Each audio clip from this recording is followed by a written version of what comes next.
Hey everyone, welcome back to Mailbag Mondays. I did not get a question this week, so I'm going to go over one of the discussions I had when I was out knocking doors that has just stuck with me and I continue to think about. Earlier this week, I knocked on the door of a retired veteran, and he talked to me about his concerns with the VA, with Medicare, and with TRICARE. So with the VA, he's very concerned because there aren't enough doctors in the VA system. So he gets referrals to go into the community care system, which is great, but those appointments are out in West Des Moines, so he has to drive. And so all of that is just another added layer if he, could just get served when he goes to see the VA. With TRICARE, which is the military insurance, they at 65 send everything over to Medicare. And so he is concerned about everything that we're hearing about cuts to Medicare and what's going to happen in that area. And I don't know what's going to happen. I think we're all waiting to see who's going to get harmed with the Medicare cuts. But that was a concern of his. And so when he talked about the doctor shortage, that is a concern, and we're all well aware of that because Iowa ranks 44th in the nation in patient to physician care as of 2024. So that's 30% worse than the rest of the nation. We are one of the worst states in the country for access to doctors. And who's going to feel that the most? Our veterans, our rural families, and our elderly residents. So that is very concerning.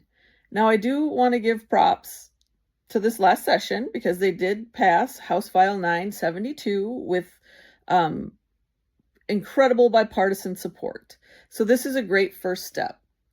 What that'll do is it draws down $150 million in federal funds that will allow Iowa to create 460 new medical residencies over the next 4 years and increase funding for rural healthcare loan repayment programs. So like I said, it's a great first step in the right direction because the number one indicator of where a doctor will practice is where they did their residency. So if we can get these students in here for their residency, they're more likely to stay and practice in the state of Iowa.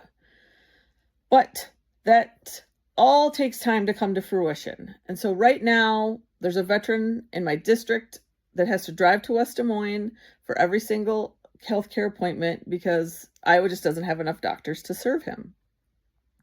So a bill is not the same as a solution.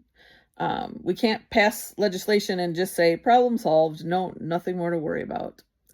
And Medicare and VA are national programs. They're federal programs, so I won't have a lot of control as a state representative.